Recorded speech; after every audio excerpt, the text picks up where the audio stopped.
Me llamo Isabel García, y si aquella noche no hubiera escuchado con mis propios oídos las palabras que me lanzaron como piedras, habría pensado que las humillaciones de la vida ya habían terminado para mí. Pero no. Aquel susurro de puntillas y con veneno me atravesó más hondo que cualquier pérdida. La campesina ha llegado, y juro que sentí como la sangre me ardía en las mejillas como cuando era niña, y me pillaban sin saber leer una palabra en clase. Estuve a punto de dar media vuelta y regresar a mi pueblo, a mi cocina humilde, a mis tomates y mis gallinas, a ese lugar donde nadie me miraba por encima del hombro. Aunque nunca lo admitiré en voz alta, lo primero que pensé fue, tal vez no debí venir, porque una parte de mí siempre creyó que no pertenecía a ese mundo de copas finas, manteles blancos y mujeres que visten como si fuesen a una ópera un jueves cualquiera. Y aún así, yo estaba allí, en el compromiso de mi único hijo Álvaro, rodeada de flores blancas, luces cálidas y un murmullo que parecía tragarme poco a poco. No recuerdo exactamente cómo fue que Mercedes, la madre de la novia, se acercó lo suficiente para que su aliento perfumado me tocara el cuello. Solo sé que incliné la cabeza sin pensar, como si el comentario hubiera activado la vieja costumbre de pedir perdón por existir. Cuando eres mujer de pueblo, esa reacción la aprendes pronto: no levantar demasiado la voz, no ocupar demasiado espacio, no molestar. Pero el insulto no quedó en el aire, no escapó con el viento de Madrid. Se clavó. Me dolió más de lo que debería. Y mientras escuchaba risitas, vestidos caros rozando el suelo, miradas que subían y bajaban midiéndome, sentí que mis manos temblaban. Mi reacción inmediata fue la huida. Tenía las llaves del autobús guardadas en el bolsillo. Podía desaparecer sin molestar, volver al pueblo antes de que sirvieran el primer entrante. ¿Y quién me lo habría reprochado? Nadie. Ni siquiera mi propio hijo habría tenido tiempo para darse cuenta. Pero el destino, o quizás Dios, si todavía escucha, tenía preparado otro plan para mí. Justo cuando di un paso hacia atrás, cuando mi cuerpo ya había decidido que no merecía estar allí, sentí una mano firme agarrando la mía, la mano de Álvaro. Mamá, me dijo mirándome con esos ojos oscuros que solo veía en sus cumpleaños: quédate. Ahora es el momento de devolverlo todo. No entendí qué quería decir con devolverlo todo, no en ese instante, pero el tono de su voz, ese tono yo lo conocía. Era el mismo que ponía de niño cuando defendía su bocadillo de mortadela de los chicos que se burlaban porque no llevaba jamón ibérico. Sentí un latido en el pecho, no de vergüenza, sino de fuerza. Había pasado demasiados años encogida por miedo desde que murió mi marido en aquel accidente en la carretera, cuando Álvaro tenía solo 9 años, y yo tuve que aprender a arar, sembrar y vender en el mercado para que él pudiera estudiar. Madrid no me asustaba, no realmente. Lo que me asustaba era no estar a la altura de mi propio hijo. Así que respiré hondo. Me estiré el vestido azul marino, un simple modelo comprado en Albacete, y levanté la cabeza. No dije nada porque no soy mujer de discursos, pero decidí quedarme. A partir de ese momento, todo lo que yo pensaba que sabía de esa noche comenzó a cambiar. Porque no era solo una fiesta familiar, no era un encuentro de padres y futuros suegros, ni un brindis bonito por dos jóvenes enamorados.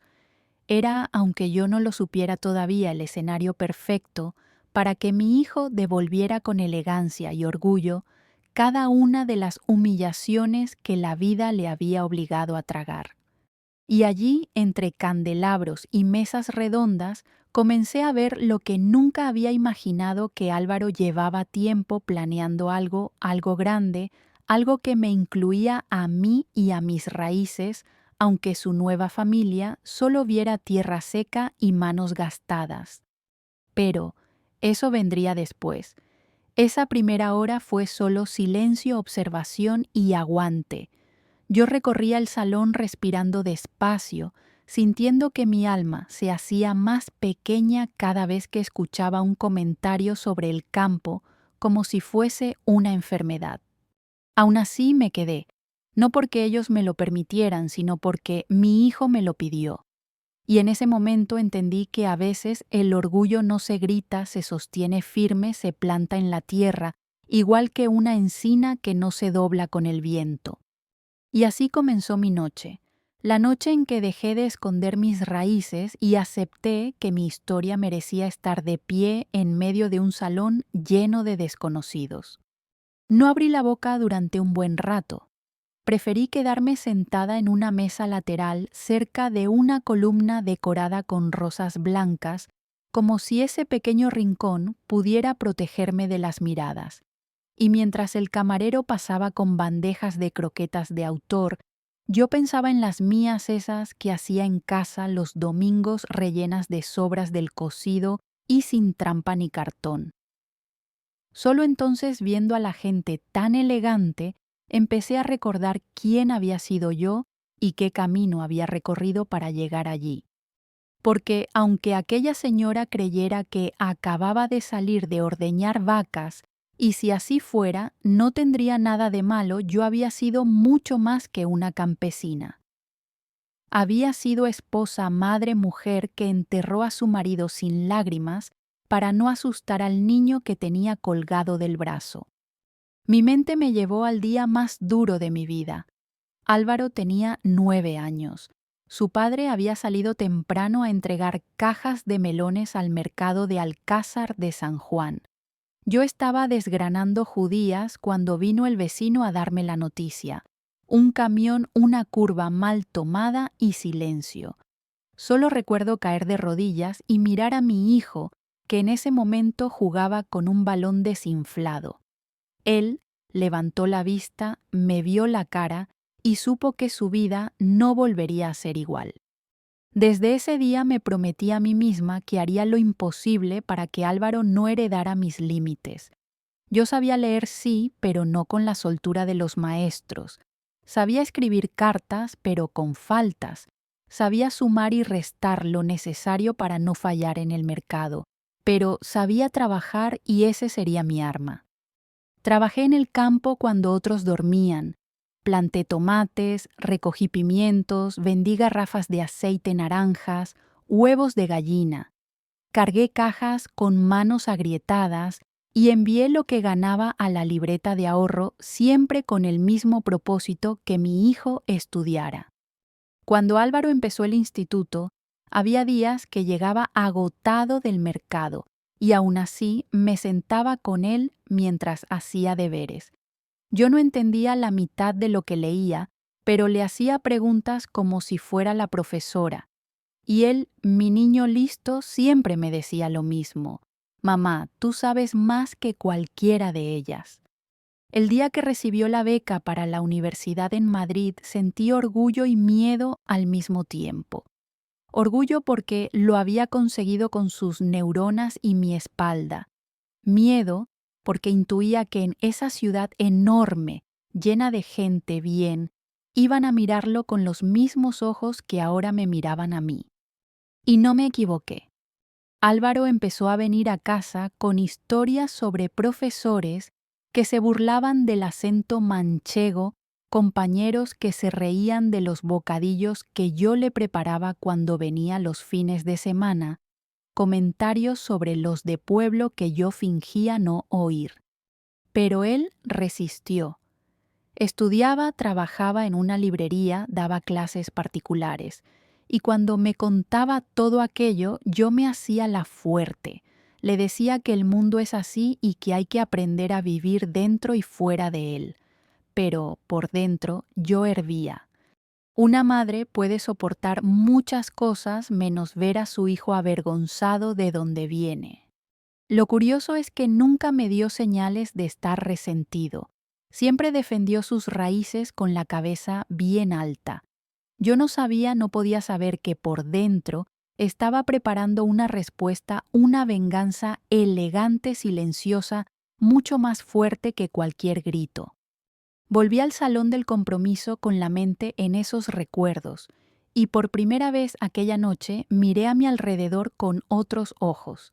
Sí había lujo, sí había dinero, y sí había presunción, pero también había ignorancia. La ignorancia más peligrosa, la que cree que vale más por tener una copa Riedel en la mano o por pronunciar bien la D final. En ese momento, mientras la orquesta tocaba un paso doble suave, vi cómo Mercedes paseaba por la sala ofreciendo besos al aire, recibiendo alabanzas, creyéndose la reina de la noche. Y pensé que si ella hubiera vivido solo un día de mi vida, uno solo habría caído al suelo rendida. De repente me encontré con Lucía, la novia, frente a mí. Me sonrió con timidez. Isabel me dijo, siento si mi madre ha sido un poco intensa. Me mordí la lengua para no soltarle lo primero que se me pasó por la cabeza, pero algo en sus ojos me ablandó. Tal vez porque vi en ella a la niña que yo había sido intentando existir entre gigantes. No te preocupes, hija, respondí. Nada que no haya visto antes. Ella sonrió y durante unos segundos sentí que no estaba del todo sola. El resto de la noche fue un torbellino de emociones contenidas. Álvaro entraba y salía hablando con gente, estrechando manos, explicando cosas que yo no oía. Parecía un hombre distinto, seguro de sí mismo, dueño de un plan que yo aún no comprendía. Pero mientras lo observaba, entendí algo que me sacudió. Él no había llegado allí a pesar de su origen. Había llegado gracias a él. Y yo, con mi vestido sencillo, mis zapatos cómodos y mis manos callosas, era parte de ese triunfo. Mis raíces eran su fuerza, aunque ese salón lleno de espejos dorados tardara en descubrirlo. No sé en qué momento exacto, la fiesta dejó de ser solo una celebración y empezó a convertirse en un examen silencioso para mí. Quizá fue cuando escuché a dos invitadas comentar sobre mi bolso como si fuera una reliquia perdida en un mercadillo viejo. O quizá fue cuando vi como uno de los primos de la novia murmuró algo al oído de su pareja, y ambos miraron hacia mí con esa sonrisa torcida que conozco de toda la vida. Lo cierto es que mientras más avanzaba la noche, más sentía que mis raíces eran visibles como un cartel luminoso. Pero entonces sucedió algo que cambió mi posición. En aquella sala empecé a observar, realmente observar. Ya no con la mirada de quien teme ser juzgada, sino con los ojos de una mujer que ha vivido bastante como para entender que la arrogancia suele esconder inseguridad. La primera pista la encontré en Lucía. Aunque intentaba sonreír y fingir que todo estaba bajo control, yo reconocía el temblor ligero en la mano con que sostenía la copa, la manera en que su mirada buscaba a Álvaro, como si él fuera su refugio. Ella no estaba tan cómoda como su familia aparentaba, y entonces me pregunté, ¿será posible que esta niña, la misma que me llamó señora Isabel con cariño cada vez que visitó mi casa, no encaje del todo en ese mundo lleno de pretensiones? A lo lejos veía a Álvaro hablando con un grupo de invitados. Parecía tan seguro, tan suelto, como si hubiera nacido en aquel salón y no entre surcos de tierra. Y de repente entendí la necesidad que él sentía. Aquella noche iba a demostrar no solo a esa familia, sino a todo el salón que lo que había logrado no era casualidad ni caridad del destino. Era fruto de un esfuerzo que empezaba por mí. Mientras reflexionaba, el camarero me ofreció una tapa de pulpo con espuma de no sé qué cosa. La probé por educación, pero tuve que contener una sonrisa amarga. Con lo rico que está el pulpo a feira, hecho con aceite de oliva, de verdad no. Esta versión modernita que no sabía ni amar. Echo de menos mi cocina, murmuré en voz baja. Recordar mis fogones me llevó inevitablemente a pensar en mi pequeño huerto, en cómo esa tierra que algunos ven como simple polvo me había salvado la vida, en el olor a albahaca cuando cae el sol, en el canto de los gallos, en el sonido del viento deslizándose entre los olivos. La vida urbana con sus prisas y su brillo no podría quitarme eso jamás. Luego, alguien empezó a tocar una guitarra española en vivo, un hombre mayor con manos gastadas y voz ronca que acompañaba cada melodía con un susurro. Su música resonó como un eco en mi pecho. Canciones viejas de esas que mi madre tarareaba mientras amasaba pan, de esas que se escuchan todavía en los bares donde el vino se sirve sin pretensiones. Por unos minutos ya no estaba en un salón de Madrid. Estaba en mi casa, en mi cocina, con la ventana abierta y el aire del amanecer entrando a empujones. Sentí mis hombros relajarse y mi espalda enderezarse sin esfuerzo. Y fue entonces cuando algo cambió también en los demás. Una señora de edad elegante pero con expresión amable se acercó y me preguntó si yo era de La Mancha. Cuando respondí que sí, sus ojos se iluminaron. Mi abuelo era de Valdepeñas, me dijo. Todavía recuerdo los veranos allí. El vino, el aceite, la gente. No hay nada igual. Por primera vez esa noche sentí que alguien veía más allá del vestido. Poco después, un hombre de negocios corpulento y con bigote se unió a la conversación.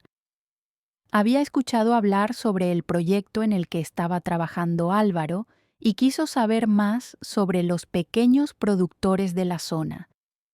Yo le conté lo que sabía no en términos técnicos, sino desde la vivencia del sudor que cuesta cada cosecha, del riesgo constante de las sequías, de la lucha contra los intermediarios que exprimen al agricultor hasta dejarlo sin aire. Y ese hombre, sorprendido por mi conocimiento, dijo: «No sabía que había tanto en juego detrás de lo que comemos». Yo pensé, muchos no lo saben porque nunca han preguntado. Mientras tanto, Mercedes seguía moviéndose como una reina en su trono imaginario, confiada en que su dinero y su apellido eran suficientes para dominar la noche. Pero algo empezó a cambiar en los ojos de la gente. Noté curiosidad donde antes había desdén, y comprendí que la verdadera riqueza no se lleva en el bolso, se lleva en la historia que te sostiene de pie. Con cada conversación sentía que recuperaba centímetros de dignidad, como si mi cuerpo se elevara lentamente del asiento sin necesidad de moverme. Álvaro desde lejos me lanzó una mirada de aprobación, una mirada que decía: «Lo ves, mamá, ya no hace falta esconderse». A medida que el aire se hacía menos pesado, las luces parecían iluminarme con suavidad en lugar de exponer mis defectos como antes imaginaba. Y por primera vez en mucho tiempo me permití saborear algo que no tenía nombre exacto.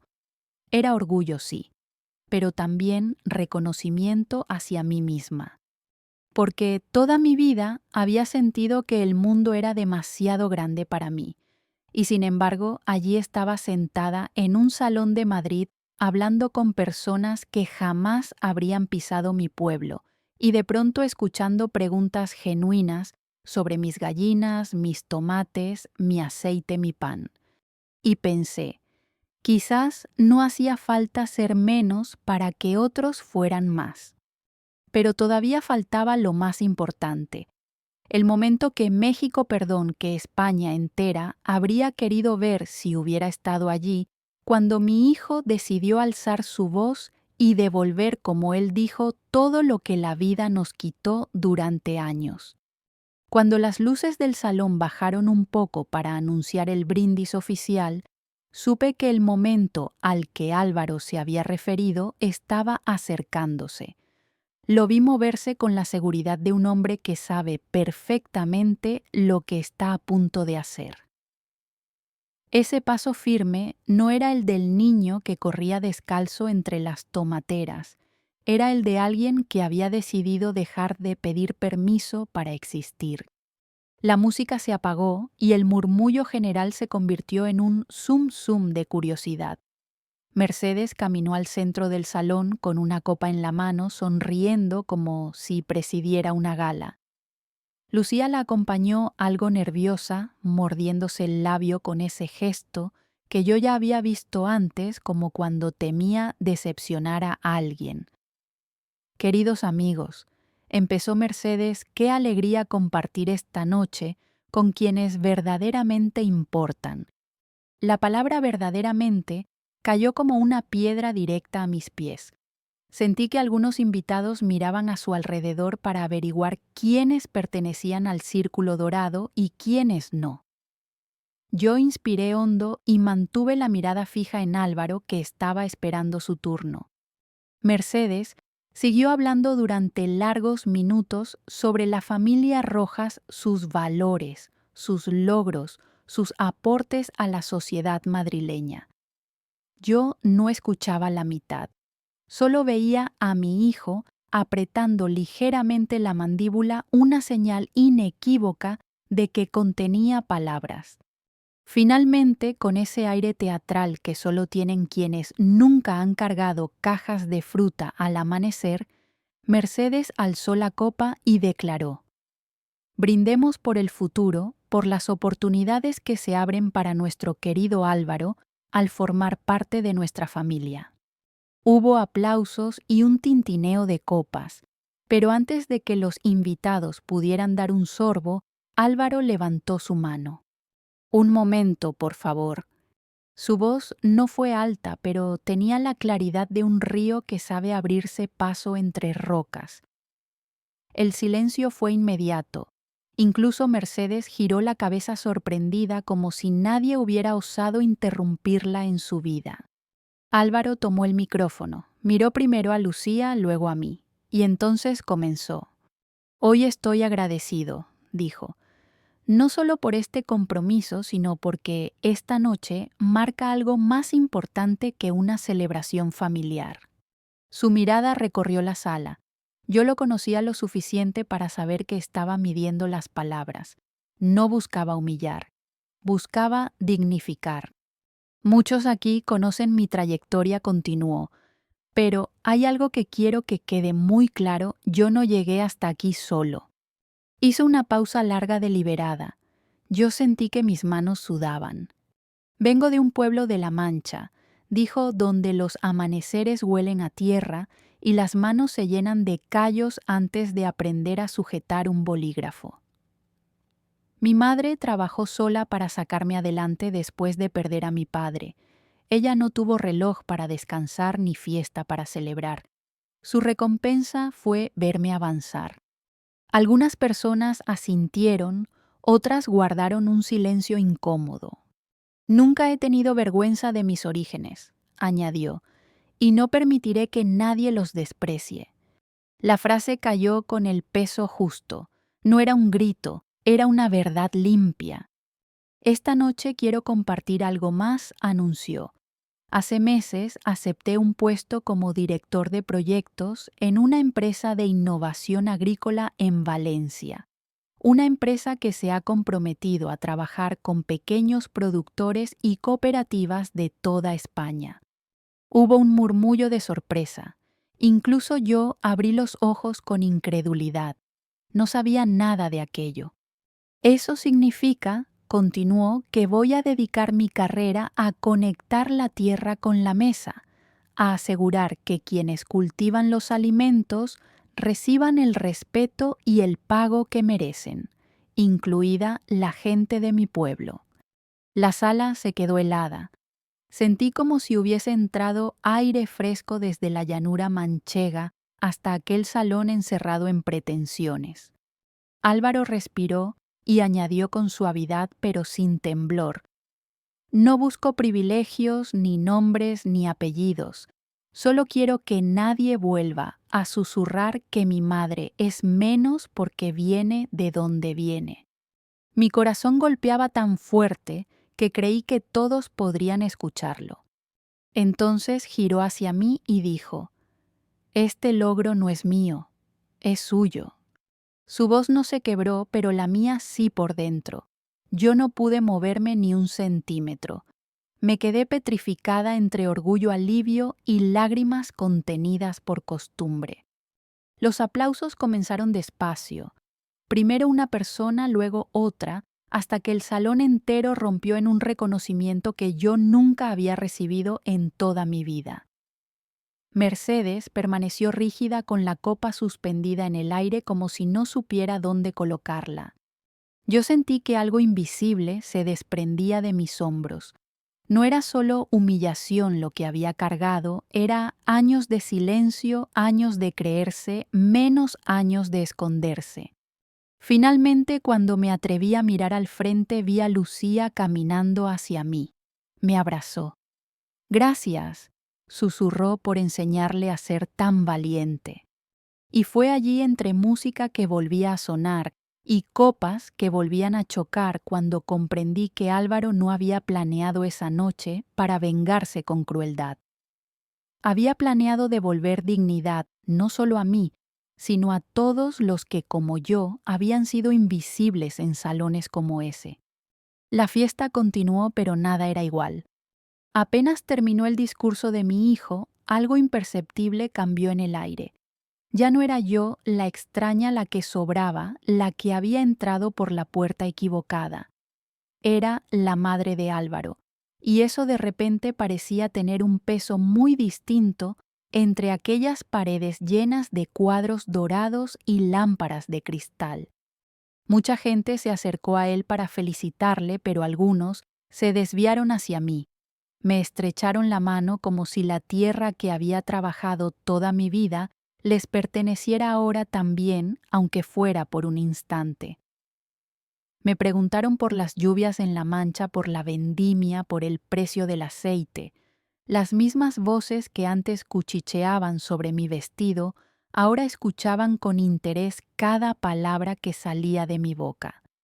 Pero no todos estaban contentos con aquel giro. Vi a Mercedes desde lejos, quieta, inmóvil, con los labios tensos, como si contuvieran un veneno que no podía escupir sin arruinar la fiesta. Había perdido algo que para ella era incuestionable: el control. La vi caminar hacia la mesa donde estaban las bebidas y servirse otra copa. No sé si fue para calmarse, para pensar, o para recordar cómo se respiraba sin estar en el centro de la escena.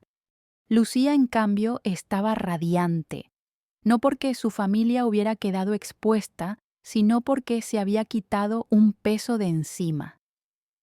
Por fin había salido a la luz una verdad que ella conocía desde hacía mucho tiempo: Álvaro no era un proyecto a moldear por su madre, ni un adorno que sumaba prestigio. Era un hombre con raíces, con ideales, con historia. Se acercó a mí y se sentó a mi lado. «Sabe», me dijo con voz baja, «desde que conocí a Álvaro supe que era diferente, pero esta noche ahora lo veo completo». Su sinceridad me desarmó. No pude evitar preguntarle: «¿Y tú, hija? ¿Estás segura de que quieres formar parte de todo esto?» Ella respiró hondo. «No quiero formar parte de una familia que mira por encima del hombro a nadie. Quiero formar parte de la vuestra. Y si es posible, quiero que algún día usted se sienta igual de cómoda en mi casa que yo en la suya». Esas palabras fueron más valiosas que cualquier copa de champán. Mientras hablábamos, escuché mi nombre a la distancia. Un hombre trajeado con gafas finas y aspecto importante levantó la mano haciendo señas. «Doña Isabel», dijo cuando me acerqué. «Me llamo Ricardo Cifuentes, soy director comercial en una cadena de supermercados regional. Me gustaría hablar con usted sobre la cooperativa de su pueblo». Casi me tuve que reír. Si mis vecinos me hubieran visto en ese momento hablando con un pez gordo del sector alimentario, habrían pensado que era un sueño. Pero ahí estaba yo, explicándole que los agricultores muchas veces recibían menos de lo que costaba producir, que las grandes cadenas exprimían demasiado el precio, que los pequeños productores estaban desapareciendo y que lo único que querían era vivir dignamente. Ricardo escuchaba de verdad, tomó notas mentales y finalmente dijo: «Creo que podríamos hacer algo juntos. Usted y Álvaro pueden abrir una puerta muy necesaria». Me quedé sin palabras, y eso no me pasa a menudo. Volví hacia mi asiento sintiendo que el suelo bajo mis pies había cambiado de textura. Ya no era la tierra endurecida donde sembraba esperanza. Era un terreno nuevo, desconocido, fértil en oportunidades. Pero no podía disfrutar plenamente de aquel cambio sin enfrentar lo que aún faltaba a Mercedes. La vi al borde del salón, cerca de una ventana que daba al jardín iluminado por guirnaldas. Su postura rígida, sus brazos cruzados, decían más que cualquier palabra. Me acerqué despacio, no para desafiarla, sino para hacer lo que nadie esperaba: hablarle con calma. «Su hijo ha dado un discurso bonito», dijo ella sin mirarme. «Mi hijo ha dicho la verdad», respondí. Guardó silencio. Luego, como quien arranca una astilla clavada, soltó: «Usted no entiende este mundo». Tuve que contener la risa. «Se equivoca», le dije suavemente. «Lo entiendo perfectamente, solo que no necesito encajar en él para saber quién soy». Ella giró la cabeza y me miró con algo que no era desprecio, tal vez sorpresa, tal vez reconocimiento forzado. «No es personal», añadió, «solo quiero lo mejor para mi hija».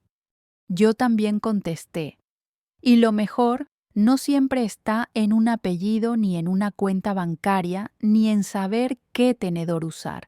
Lo mejor está en quién se levanta cuando la vida tumba».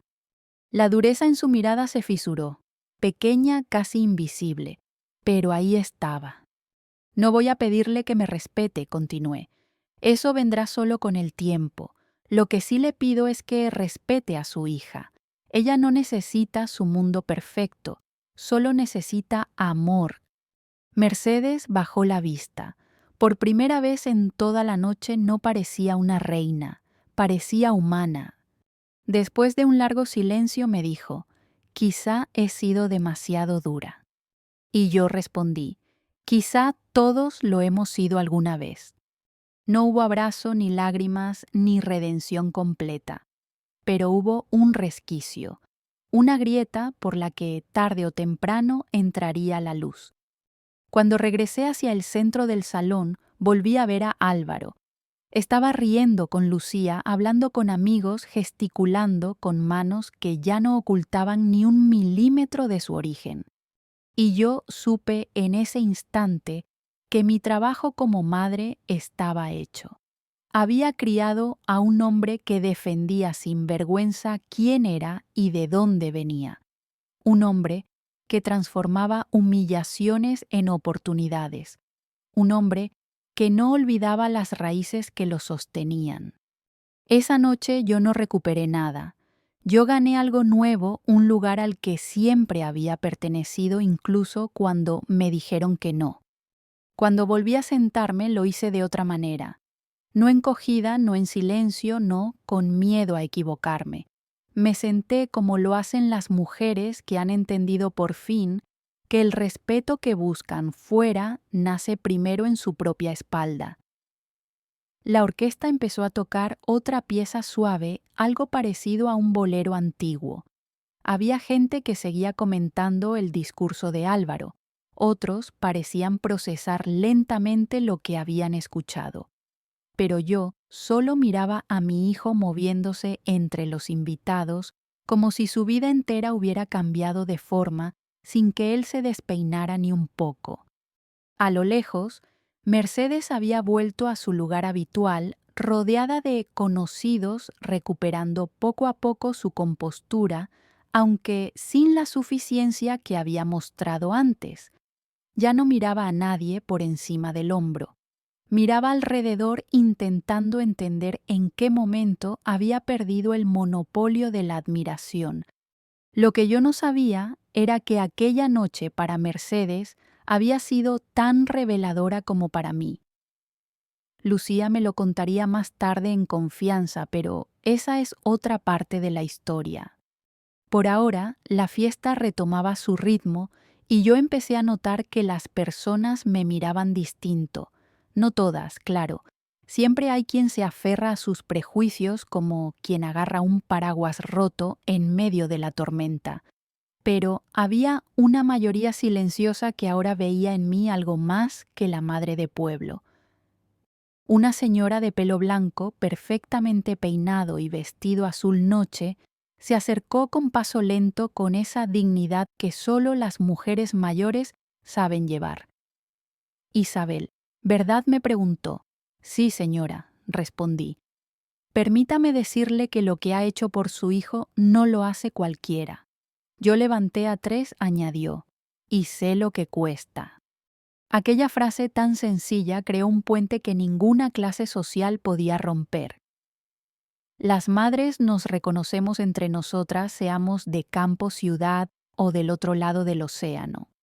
Ella me contó que también había enviudado joven, que sus hijos estudiaron con becas y que aún hoy tenía que recordarle a su hija que la vida no empieza en una escuela privada. Cuando terminó, me apretó la mano y se fue sin más exhibición, y fue más valioso que cualquier discurso. La música cambió y Lucía invitó a Álvaro a bailar. Se abrazaron con esa mezcla de ilusión y certeza que solo tienen los enamorados que han sobrevivido a críticas, distancia y dudas.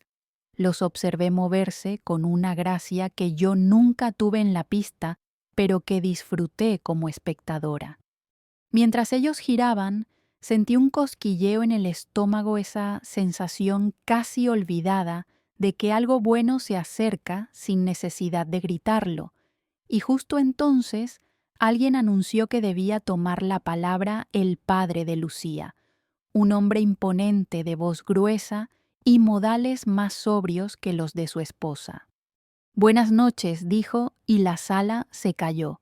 He oído esta noche palabras importantes, palabras que no esperaba escuchar pero que necesitaba hacerlo. Todos pensaron que se refería únicamente a Álvaro, pero no. Quiero decir, continuó, que mi hija ha elegido a un hombre valiente y que yo como padre no puedo sentirme más orgulloso de que haya sabido construir su camino desde abajo. Mercedes apretó los dientes ligeramente, pero su marido no se detuvo. También quiero pedir disculpas, añadió con honestidad, porque sé que a veces quienes tenemos una vida más cómoda olvidamos lo que cuesta llegar hasta aquí, y esta noche nos han recordado que el esfuerzo merece respeto. Hubo un nuevo silencio, esta vez cargado de significado. No era incomodidad, era reconocimiento. El padre levantó la copa hacia mí.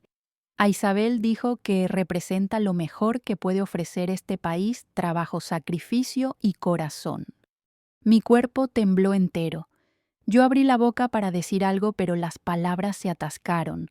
Solo pude asentir tragando un nudo que llevaba años ahí esperando deshacerse. Los invitados levantaron sus copas. Brindaron por mí, por mí. Nunca en mi vida me habían brindado así. Y aunque parezca tonto, ese gesto simple me hizo sentir vista de verdad, no como una sombra detrás de mi hijo, sino como parte de la historia. Después del aplauso, Álvaro me miró desde la pista de baile y con labios que nadie más podía leer dijo: «¿Ves, mamá? Ya era hora». Yo sentí que las lágrimas asomaban, pero no las dejé salir. No aquella noche. Había llorado demasiado en la intimidad. Aquella noche era para sostener la mirada y sonreír. Mercedes, entretanto, se había quedado quieta en su sitio, pero había cambiado. Ya no parecía una mujer atacando desde un trono. Parecía una mujer que, sin saberlo, había recibido una lección hecha de verdad, no de venganza. La fiesta fue avanzando y el ambiente se alivió.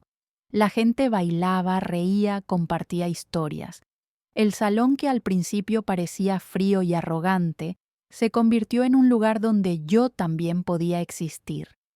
Más tarde, cuando el DJ puso música más moderna y los jóvenes tomaron el control de la pista, me acerqué al jardín iluminado. El aire fresco me acarició la cara y por primera vez en mucho tiempo respiré sin peso. Allí sola con mis pensamientos me di cuenta de algo que me atravesó el pecho con una mezcla de alegría y tristeza. No había venido solo como madre invitada a un compromiso. Había venido a cerrar un ciclo. Yo había criado a mi hijo para ser libre, pero al hacerlo, también había encadenado parte de mi corazón al miedo de perderlo. Esa noche lo dejé ir, no como un niño que necesitaba mi protección, sino como un hombre digno de caminar con su propio paso. Y entendí que al quedarme en ese salón, al no huir por la puerta trasera, también me liberé a mí misma. Cuando el reloj marcó casi la medianoche, la música empezó a bajar de volumen y algunos invitados comenzaron a despedirse. El compromiso había sido un éxito, aunque no del modo que nadie imaginaba al principio. Lo que empezó como una noche de humillación silenciosa se había transformado en una celebración llena de verdad y reconciliación, aunque todavía quedaban palabras que nadie había pronunciado y heridas que no cicatrizan con un solo brindis. Yo seguía en el jardín respirando aire fresco cuando escuché pasos detrás de mí. Al voltear vi que era Lucía. Había cambiado sus tacones por unas zapatillas ajustadas y su cara mostraba esa mezcla de cansancio y felicidad que solo llega cuando se vive un día que queda escrito en la memoria. ¿Está bien?, me preguntó sentándose a mi lado en el banco de hierro. Asentí, aunque no del todo, porque la verdad es que llevaba horas conteniendo una emoción que necesitaba salir de una forma u otra. Nunca pensé que estaría aquí, dije finalmente. No porque no quisiera, sino porque nunca sentí que este mundo fuera para mí. Lucía tomó mi mano con delicadeza. Este mundo cambia, susurró, sobre todo cuando entra gente que lo mejora. Su sencillez me conmovió, pero como todas las mujeres que han aprendido a vivir con cautela, necesitaba respuestas que no se podían disfrazar con buenas intenciones. Hija, le dije sin rodeos, ¿estás segura de que quieres unirte a nuestra vida porque Álvaro ya eligió sus raíces y tú tienes que estar lista para vivir con ellas? Lucía no se ofendió ni se sobresaltó.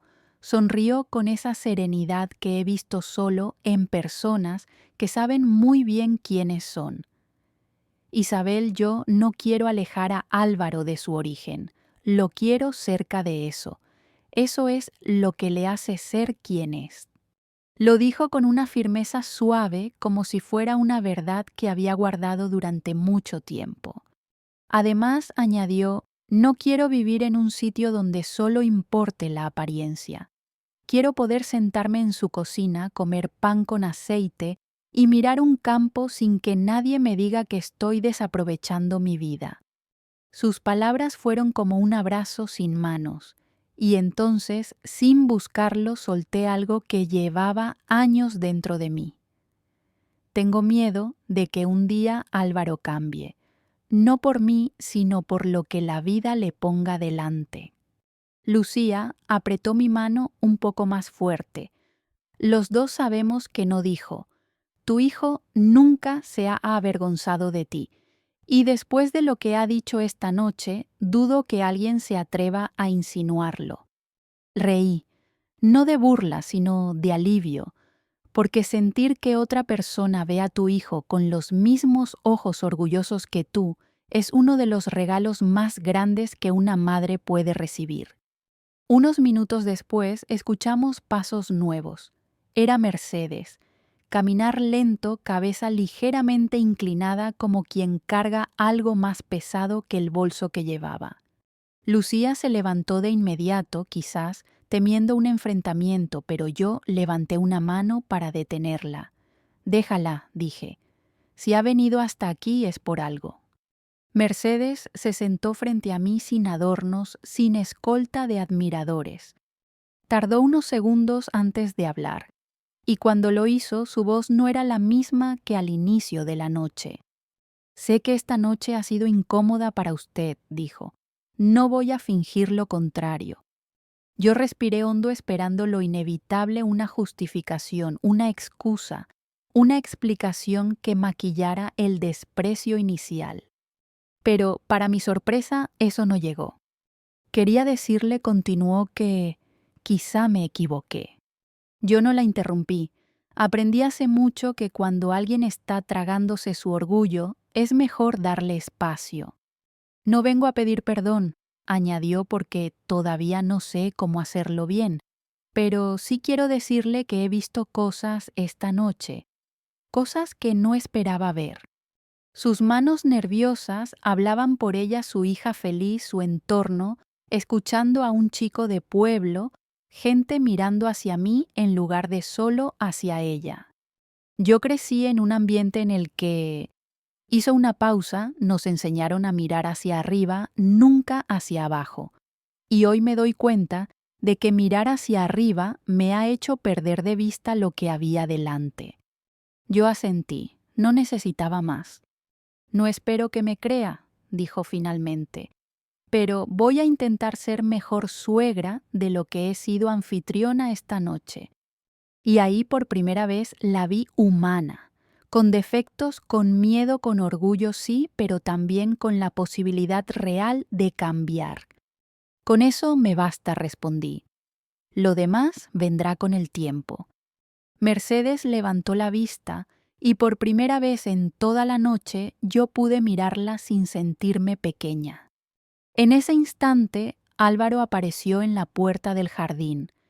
Miró a las 3 mujeres que estaban allí, cada una cargando su propia historia, y sonrió. ¿Todo bien?, preguntó. Todo empieza a estarlo, contesté. Regresamos al salón para recoger nuestros abrigos. Lucía caminaba junto a Álvaro, y Mercedes venía unos pasos detrás, ya no liderando el camino, sino avanzando al mismo ritmo que nosotros. Y cuando por fin salimos al aire frío de Madrid, sentí que algo quedaba atrás. No la ciudad, no la fiesta, sino el miedo a no pertenecer. Álvaro se acercó a mí y me rodeó los hombros. Mamá susurró, «Gracias por quedarte». Yo apoyé la cabeza en su brazo y pensé, qué ironía. Toda la vida le enseñé a quedarse firme y ahora era él quien me enseñaba a reconocer mi lugar.